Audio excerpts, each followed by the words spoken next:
¿sí? Vamos a comenzar con el elemento carbón, ¿sí? Que es la letra C en la tabla periódica, y lo que vamos a distinguir es dentro del cuadro que enmarca ese elemento, son dos números, ¿sí? El número másico y el número atómico. El número másico, ¿sí? Tiene que ver con la cantidad de partículas que hay en el núcleo. Recuerden que el núcleo está formado por neutrones y protones. Los neutrones no tienen carga y los protones tienen carga positiva. Y es en el núcleo donde se concentra la mayor masa. Y el número atómico es el número de cantidad de protones. ¿Sí? Recuerden que un átomo neutro tiene la misma cantidad de electrones que de protones. Entonces, si ustedes ven en la tabla periódica, por ejemplo, este ejercicio, les da el elemento, les da la cantidad de arriba protones más neutrones y abajo la cantidad de protones. Lo que se puede modificar en la estructura del átomo es la cantidad de electrones, porque lo que está en el núcleo no lo pueden modificar, ¿sí? Para tocar el núcleo si se toca el núcleo de un átomo, estás cambiando su naturaleza, o sea, si llegaría a faltarle un neutrón o protones, lo que hace es cambiar su naturaleza, o sea, ya dejaría de ser ese elemento y pasaría a ser otro elemento, ¿sí? Lo más grave sería que se modifique la cantidad de protones, porque ahí sí, indefectiblemente van a pasar a otro elemento.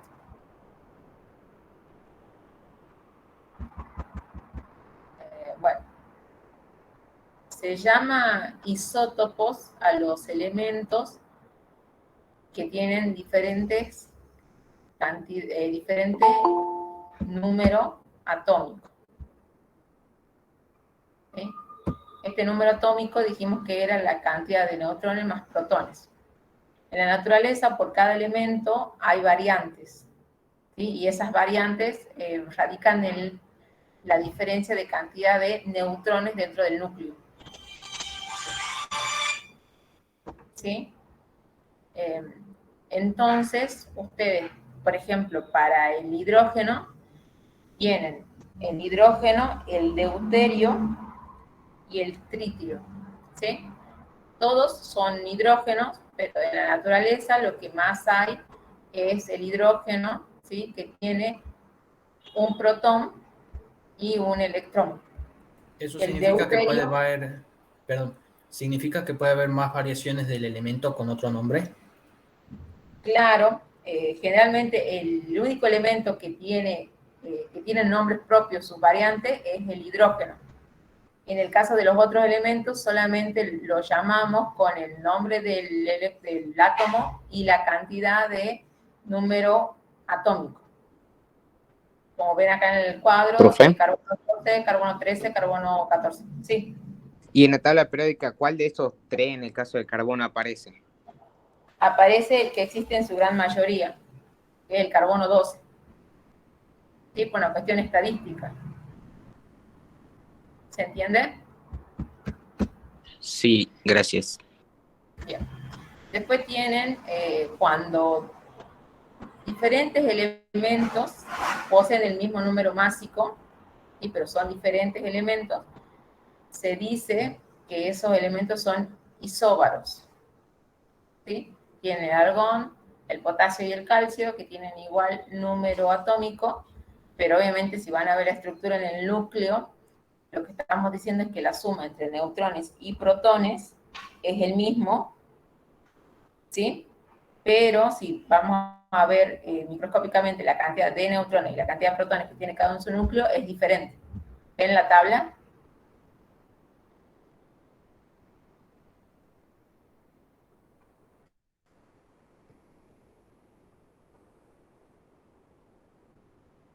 ¿Ven la tabla? Sí, sí. Sí, ¿verdad? Bueno, vamos al ejercicio 3, donde dice identifique al ion que proviene de un átomo, de un elemento químico, sabiendo que cada ion posee. Fíjense ustedes que tienen 10 electrones, 8 protones y 8 neutrones. la primera lectura que deben hacer es si la cantidad de electrones es igual a la cantidad de protones. No es la misma, ¿sí? Por lo tanto, ese electrón tiene una carga y cuando el electrón está desbalanceado se llama ión, ¿sí? En este caso va a tener carga negativa porque tiene 2 electrones extra, ¿sí? Tiene Claro. 8 protones y 8 neutrones. Este elemento, el 3A, es el oxígeno, ¿sí? Porque si ustedes suman los 8 protones más los 8 neutrones, tienen el número atómico 16. Van a la tabla periódica y el único elemento que tiene el número atómico 16 es el oxígeno. Y es un ión porque tiene 2 electrones más, o sea que sería oxígeno menos 2. Factoría con la valencia menos 2. Así lo tiene que resolver. O sea que tendría mayor carga negativa, ¿no? ¿Cómo? Profe, Sí, sí.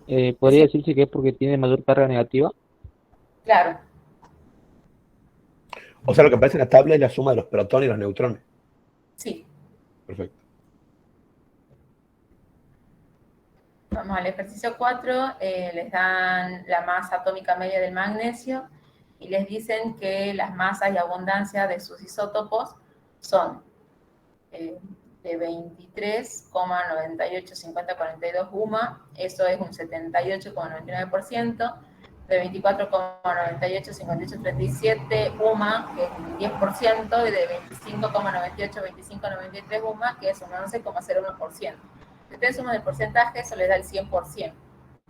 ¿Sí? Entonces lo que les pide ahí es que saquen la masa promedio de los isótopos. No sé cómo sacar una propiedad media, como lo veíamos en el práctico anterior, ¿sí? Es multiplicar el porcentaje por el peso, y ahí voy a tener el peso promedio del átomo de magnesio, que va a ser 24,31 UMA, ¿sí? Que es unidad de masa atómica. Y ahí le da la equivalencia a cuánto equivale una UMA. La masa atómica de un átomo de boro en una muestra natural es de 1081. Se sabe que la muestra consiste en boro 10, le dan la masa en UMA, y boro 11, le dan la masa en UMA. Y les pregunta cuáles son los porcentajes de los isótopos. Como son solamente 2 variantes, yo sé que el porcentaje de boro 10 más el porcentaje de boro 11 me tiene que dar un 100%.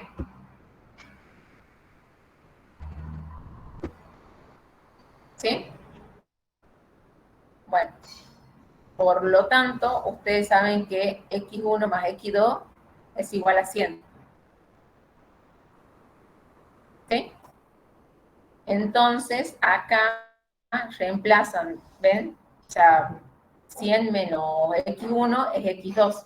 Entonces, todo va a estar en función de una sola X. Sacan ese porcentaje y después pueden sacar. Ven que tienen acá un sistema de 2 ecuaciones con 2 incógnitas. Por lo tanto, hacen el método sustitutivo y ahí luego despejan y vuelven a la ecuación madre y sacan. Sí, eso es matemática básica, tercer, cuarto año, no sé en qué año ven ustedes de ecuación. Pero la complejidad no es matemática, sino que tienen que entender que es la composición de los isótopos en una clase de átomos. Sí, eso es lo importante. Mol de átomos o atomogramo le dan la masa, ¿sí? La masa de... Yo llamo mol a una cantidad determinada de átomos, ¿sí? Entonces, yo digo que si hay 6,023 por 10 a la 23 átomos, esa cantidad es un mol, ¿sí? Si yo tengo 6,02 por 10 a la 23 naranjas, entonces voy a tener un mol de naranjas, y así de lo que sea. El mol es una unidad de medida, ¿sí? Y esta constante se conoce como el número de Avogadro. Se dice que el átomo de oxígeno pesa 16 gramos, entonces yo digo, en realidad lo que pesa 16 gramos es el mol. Por lo tanto, digo, ¿cuántos átomos de carbono, cuántos átomos de oxígeno hay en 16 gramos? Y hay 6,023 por 10 a la 23 átomos. ¿Sí?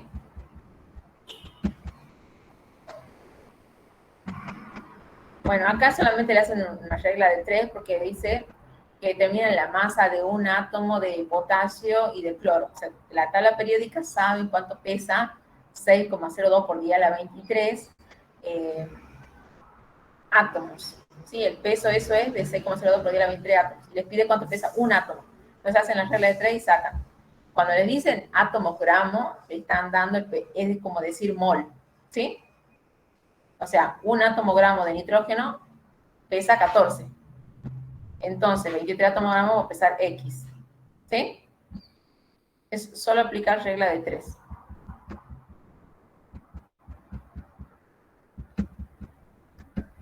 Ahora vamos a ver molécula. Molécula es cuando yo tengo 2 o más átomos. ¿Sí? Por ejemplo, si digo oxígeno como O2, es una molécula compuesta por un solo tipo de átomo. ¿Sí? Y si tengo acá carbonato de sodio, es una molécula compuesta por diferentes tipos de átomos. ¿Sí? Y la atomicidad es el subíndice que va abajo. Por ejemplo, acá en el carbonato de sodio, la atomicidad del oxígeno es 3 y la atomicidad del sodio es 2. Bueno, el ejercicio 7 es calcular el peso molecular. Lo único que tengo que hacer es mirar el peso que tiene en la tabla periódica, ¿sí? Oxígeno 16 por 4, más el azufre que pesa 32, más sodio que pesa 23 por 2. ¿Sí? Y ahí van sacando. ¿Se entiende? Sí. Sí. Sí, profe. Bueno, y el volumen molar es el volumen que ocupa un mol de gas en condiciones normales. En condiciones normales, no importa de qué gas estemos hablando, es decir, independientemente de la naturaleza del gas, ocupa 22,4 litros. ¿Sí? Y esas condiciones normales son 273 Kelvin, que son 0 grados centígrados, y 101,3 kilopascal. Siempre que yo define una condición, esa condición implica presión y temperatura. ¿Se entiende? Sí. Bueno, acá le dice, se tiene una muestra de 500 gramos de cloro. ¿Cuántos moles de cloro hay en la muestra? ¿Sí?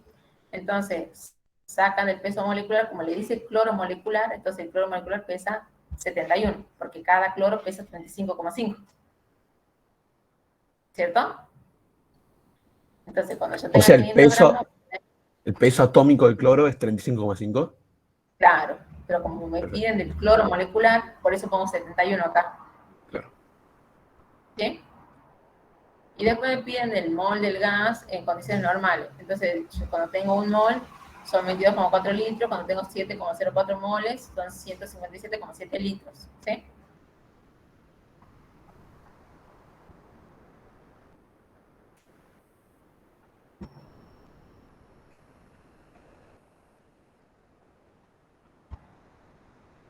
Bueno, acá les dan los volúmenes en condiciones normales, ¿sí? Y les piden cuántos moles tienen de cada sustancia.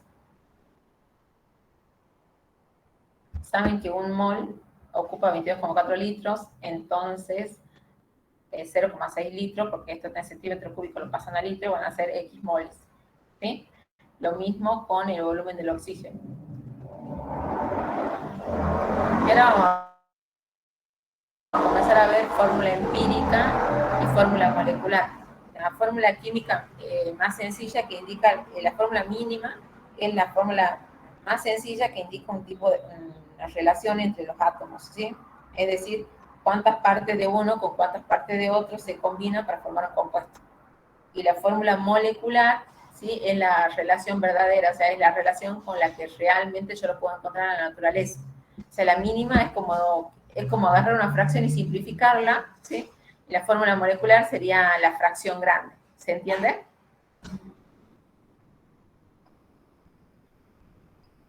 Entonces acá en un cuadrito de ejemplo, cómo comparan. Muchas veces la fórmula mínima va a coincidir con la fórmula molecular, pero no siempre. ¿Sí?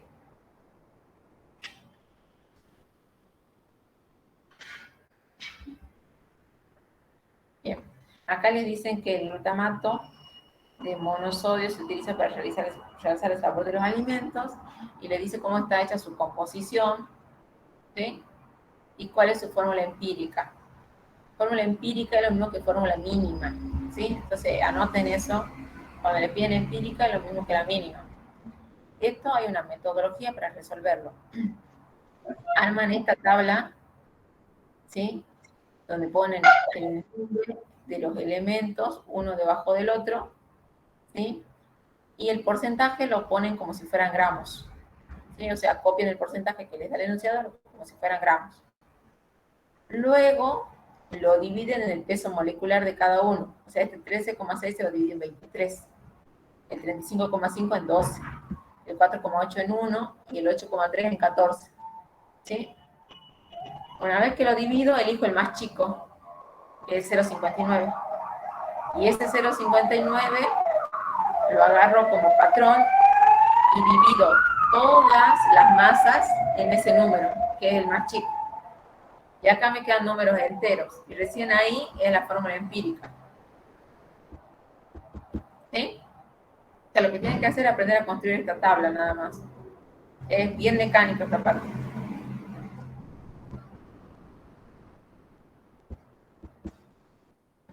Bueno, acá les dan el cacodilo, ¿sí? Para que saquen Profe, también. ¿qué Sí. dice que lo mínimo? ¿Cómo no te escucho? Hola. Bueno, ¿Qué había dicho de entonces, o sea, de la forma empírica, de que eran los mínimos, de la que usted fórmula dijo mínima de con que, la de que eran los fórmula... mínimos? No entendí esa parte. Te lo vuelvo a explicar en este ejercicio, porque es del mismo tipo que el ejercicio anterior.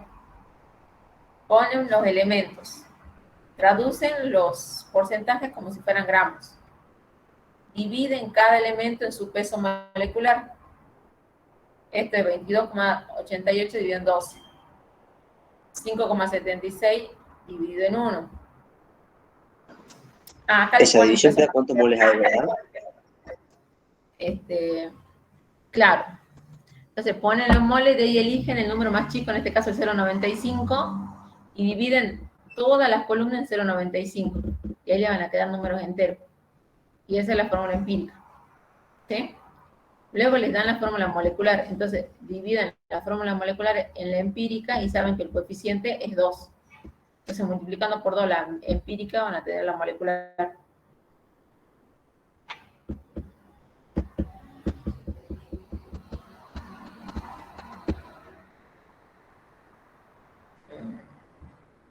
Bueno.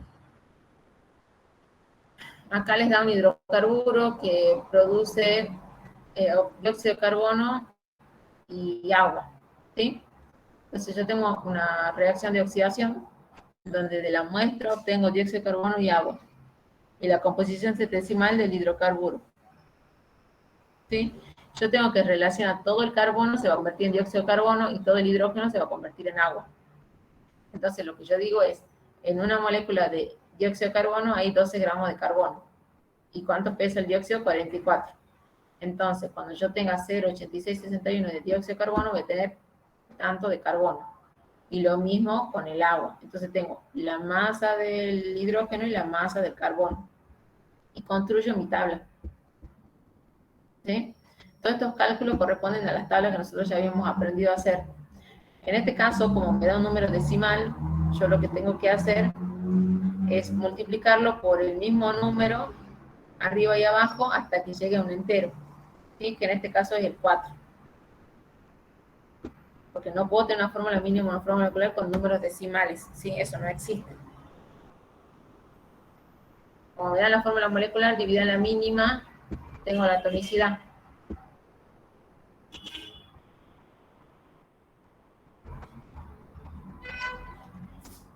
¿Sí?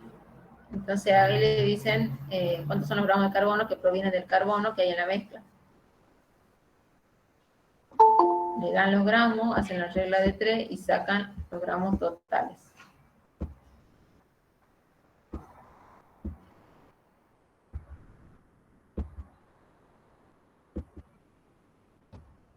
Bueno, ahí le hace todo el cálculo en detalle, ¿sí? Para que ustedes lleguen a la fórmula mínima. Bueno, y ahí viene el equivalente químico.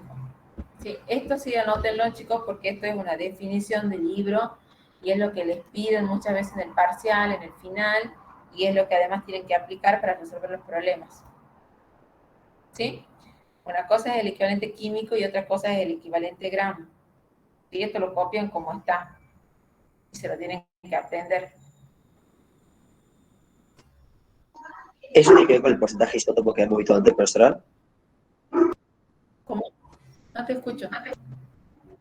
¿Tiene que ver con eso de los porcentajes de los isótopos que hemos visto antes o nada que ver? No, este es otro concepto ya.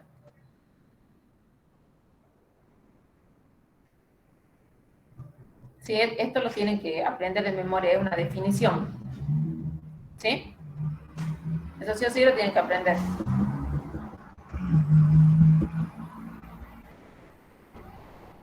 Bueno, acá, una vez que ustedes entienden la definición, dice que el óxido de zinc contiene 80,3% de zinc y les piden que calculen el equivalente gramo del zinc.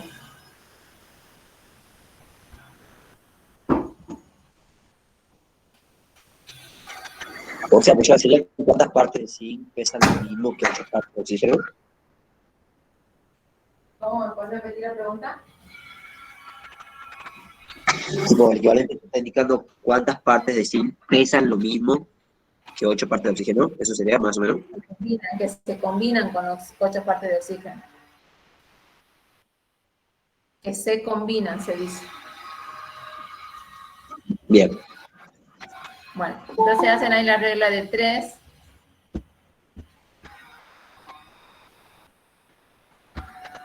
Hacen la regla de 3 y sacan 32,6 equivalente gramos. Es decir que el coeficiente por el cual se divide el zinc es 2. ¿Sí? Porque el peso del zinc en la tabla periódica, ¿sí? Tienen que un átomo de zinc se combina con un átomo gramo de zinc se combina con o admite, digamos, 2 cargas, ¿sí? 2 cargas en este caso con 8 partes de carbón, de oxígeno.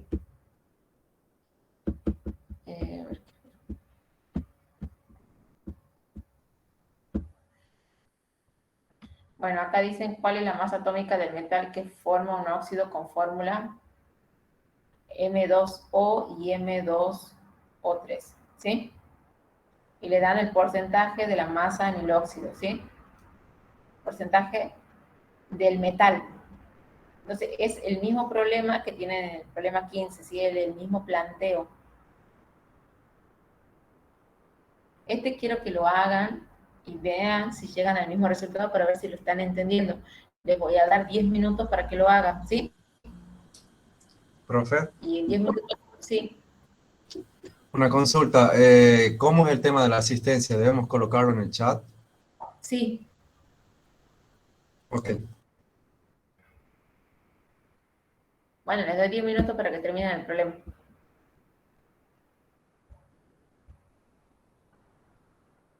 Lo tienen en la cartilla, ¿verdad? Sí, sí. Bueno.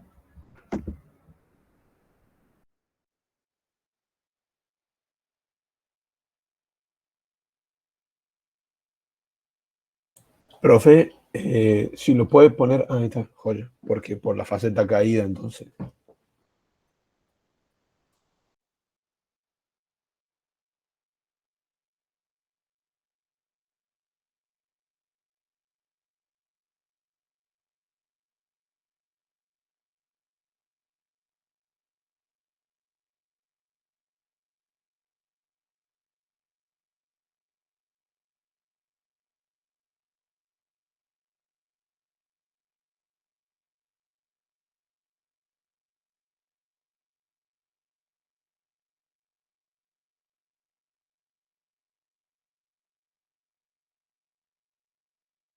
Profesora, ¿ese porcentaje, el porcentaje del metal en el óxido?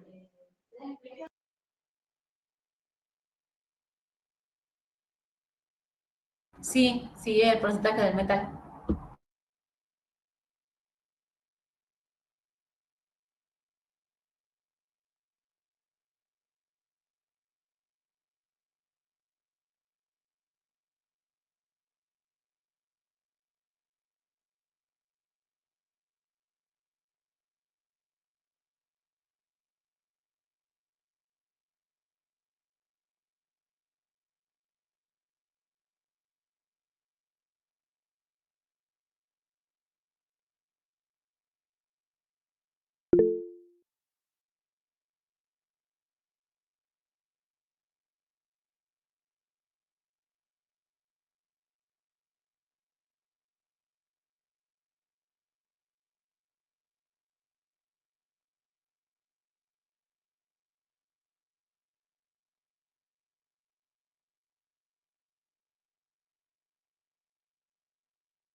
Profe, ¿de dónde sale el 8 gramos de oxígeno? Porque en la tabla dice que pesa 16.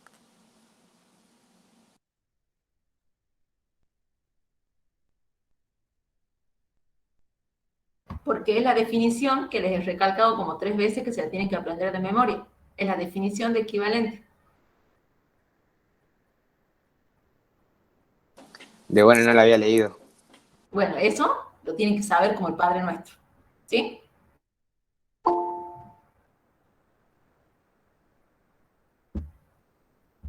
Bueno, les quedan 7 minutos para que termine.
Profe, ¿puede presionar ahí ocultar ahí en la pantalla porque está tapando ahí en una parte del problema?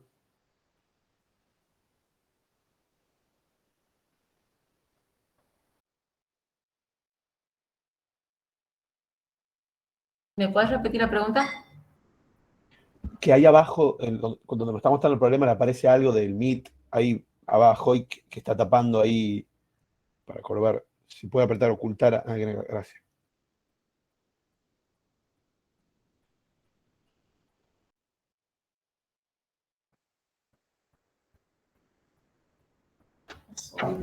Profesora, ¿qué es el símbolo ese que está en la ecuación de equivalente? El lambda ese. No, no, lambda.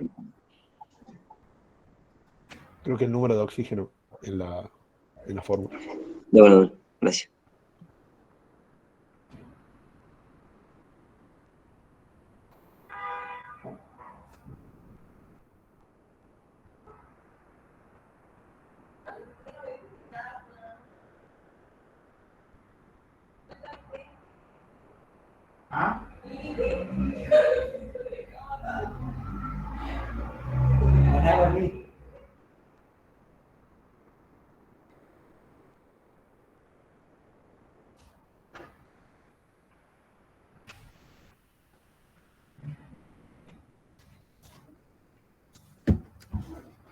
El símbolo, a ver, el símbolo ese, lo que es el ni, ¿sí?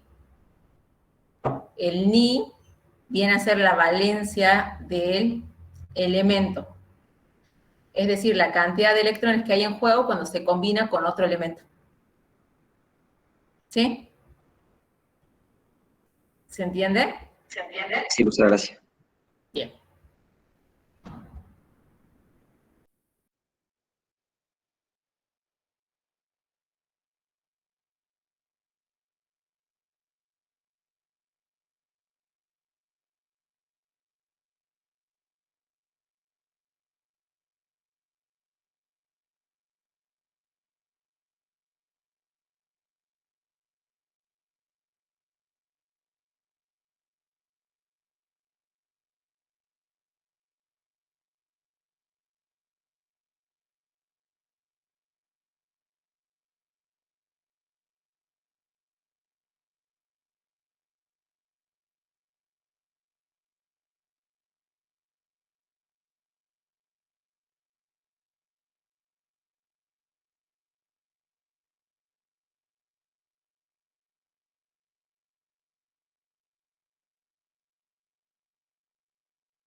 Bien, chicos. ¿Alguna duda? De mi parte, no, profe. Bueno, ya tengo la asistencia. Voy colocando esto en la planilla, así que lo que quedaría de la clase es para que pregunten cosas más que nada. Así que si alguien quiere preguntar, el examen de nomenclatura está en el aula virtual, está publicada la fecha. Tienen que estudiar ustedes por sus propios medios o asistir a las clases de consulta. Y el examen los voy a tomar por acá, por el aula virtual, por la clase del Meet. ¿En qué va a consistir, profe? De una serie de fórmula y que tengamos que nombrar y Sí, viceversa. tienen que hacer 15 de que yo les doy el nombre y ustedes escriben, y 15 de que les doy la fórmula y ustedes ponen el nombre. ¿Con cuánto se aprueba, profe?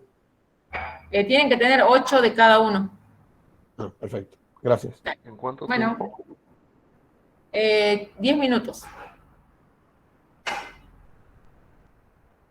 Profe, Y ahí le mandamos una foto, profesora, ¿Cómo? y ahí cuando terminamos le mandamos una foto y ahí termina el examen. Sí. profe, lo voy a enviar por correo como la última vez. Al TP3. No, esto está en el aula virtual. En el aula virtual tienen la clase. La acabo de buscar, por eso no la he encontrado. Bueno, ya se los envío ahora que termine la clase, se los envío entonces. Bien, y bueno, yo también tengo una pregunta de teoría de la... De bueno, teoría entonces, no, teoría con la profesora Elsa. Solo práctica. es algo del mol, no sé si... Aunque sea, escúcheme. Sí, a ver, ¿qué sí? Porque estaba leyendo la teoría y decía que el mol es el mismo para todos los materiales, ¿verdad? Y por ejemplo, yo hice una comparación... ¿Cómo? Es una cantidad fija, pero el peso en masa va a diferir. A ver, sí, claro, porque yo lo traté de hacer una comparación porque yo desde la secundaria que no entiendo esto, pero lo puedo hacer porque es todo mecánico. Pero, por ejemplo, yo hice, 1 kilo de banana tiene 10 unidades, que es como el número de Avogadro. Sí. Y 1 kilo de manzana también tiene 10 unidades, que también es el número de Avogadro, pero simplificado, ¿verdad? Claro. Y eso no significa que la banana y la manzana pesen lo mismo. No. ¿Por qué? Estamos hablando de unidades. De unidades, no de peso, ¿me entendés? Por eso es que pesan distinto. Estamos hablando de una cantidad fija. Si yo tengo un molde de zapatos, ¿cuántos zapatos voy a tener? El número de Avogadro, que es... ¿Cuánto es? No lo sé. 6,02 por 10 a la 23. Ajá. Bueno. Y ahora supongamos que eso lo ponemos en una balanza y eso pesa, por decirte algo, 50 kilos. Ahora, yo tengo un mol de botellas de cerveza. ¿Sí? Sí. ¿Cuántas botellas hay? 6,0 por 10 a la 23. Bueno, y eso va a pesar, una botella es más pesada que un zapato, o sea que poner que va a pesar 80 kilos, por decirte algo. ¿Te das cuenta? Sí, ahora sí. Sí. Bueno, listo. Perfecto. Gracias. Igual eso, yo le pregunto, ¿cómo puede hacer usted o cómo hace para que la química llegue a lo terrenal? Porque hablar de átomos de carbono No, me lo muy decís chico, como si estuviera allá arriba en lo espiritual. es que porque nadie puede verlo a eso. Va, por lo menos yo no. No, pero mira, a ver, yo te estoy dando este ejemplo. Si tenés, ¿lo entendiste con los zapatos y la botella de cerveza? Sí. Bueno, listo. En todas las clases yo generalmente, las primeras clases que son los conceptos básicos, es teoría y es como dice el libro. A partir de la clase que viene ya vamos viendo cosas y yo sí se las voy explicando con cosas cotidianas. Porque la química y la física están más cerca de lo que ustedes creen y la aplican todo el tiempo, solo que no son conscientes de eso. Sí, pero a lo que yo refería, pero ¿cómo usted puede convencer a una persona de que existe un átomo de carbono o 2 de carbono y uno de lo que sea? Porque no lo pueden ver. Y no sé si tiene que ser doctor en física para poder ver eso. No, tenés que tener un aparato con una alta resolución, nada más. Que no lo tenemos, digamos, obviamente en la facultad, si no se lo mostraríamos. Está bien, bueno. Es Yo como que es como, me parece que por ahí tu duda va a cómo puedo yo aceptar que existe y existe el número de abogados si yo nunca lo vi. Eso es lo que me estás diciendo vos. exacto, y otras cosas que sí, que Y son tan bueno, chiquitas. bueno, nosotros que aceptamos lo que es la teoría, lo estamos aceptando como un dogma, básicamente porque no la estamos cuestionando y porque, digamos, hay gente que ya lo investigó, o sea, si lo investigamos más específicamente, hay libros y postulados que te dicen más en detalle, ¿sí? Pero tenés que tener cierta formación como para poder entender ese nivel de lectura. Para el nivel de formación y el concepto básico que ustedes están aprendiendo ahora, quizás no cuentan con esa profundidad como para ir a leer la fuente que justifique todo esto. ¿Me entendés? Puede ser. Puede ser, pero más adelante quizás vos mismo lo puedas descubrir o lo puedas ver. Está bien. Ok. ¿Alguien más tiene algo para consultar, chicos? Profe, ¿con cuánto se aprueba? Disculpe la pregunta de nuevo. Con 8 y 8. 8 bien hecho de una columna y 8 bien hecho de la otra columna. Profe, ¿y a qué hora rendríamos? O sea, apenas entramos a las 3:30, Sí, ya empezaremos, sí. o Sí, esperamos un así que ratito. sí, no, vamos a rendir apenas entren para no demorar. Sí, así que la gente que se está logueando recién, que se ha logueado hace 5 minutos, por favor trate de loguearse en horario, ¿sí? Porque cada vez que ingresan yo les tengo que dar permiso, entonces yo tengo que interrumpir la clase para poder darle acceso a la gente que entra tarde. Así que eso sí, podríamos ser como más respetuosos del horario. Siempre hay 5 o 10 minutos de tolerancia, pero no cuando hay evaluativo, porque recuerden que además del evaluativo tenemos la clase. Entonces se me agota el tiempo. Por eso es que yo pido que sean muy estrictos en el horario, por lo menos los días de evaluativo, ¿sí? Las otras clases hay 5 o 10 minutos de tolerancia, pero no pueden entrar media hora pasada la clase porque no van a poder hilar, o sea, van a estar perdidos, ¿me entienden? La idea es que ustedes no asistan a la clase por la asistencia, sino que asistan a la clase para que puedan aprender el práctico.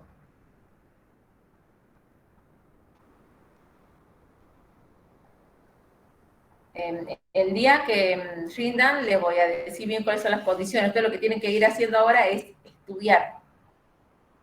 Bueno, ¿alguna otra Profesora, consulta, chicos? una pregunta sobre el ejercicio ese que acabamos de hacer. Sí. El equivalente que hemos calculado, ¿cuál de los dos equivalentes? ¿El equivalente gramo o el equivalente convertido? Es el equivalente gramo también, Bien, gracias. porque tenía unidades. ¿Sí? Al tener unidades ya es equivalente gramo. El parcial de nomenclatura es eliminatorio, chicos, así que lo tienen que aprobar. Bueno, Profe, tengo una consulta. sí. El día del Consulta evaluativo. toda la semana. ¿Me estás preguntando los horarios o qué? No, le quería preguntar si el día del evaluativo era que usted dictaba todo y después teníamos 10 minutos para resolver, o a medida que usted iba dictando íbamos. Sí, sí, sí, después de que yo dicte, tienen 10 minutos. Bien, gracias.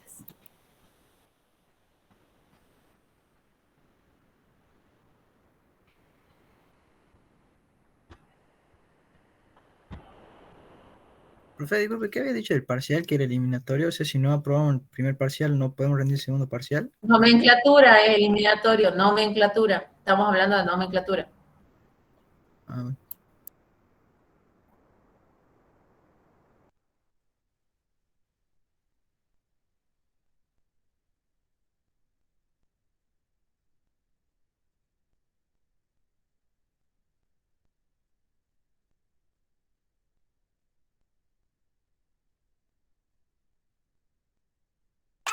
Profe, usted prendería 10 minutos antes para que podamos conectarnos todos, así estemos a tiempo del horario. ¿Cómo no te escucho? Si usted prendería 10 minutos antes, así estemos temprano en la reunión. Sí, no hay problema. Gracias.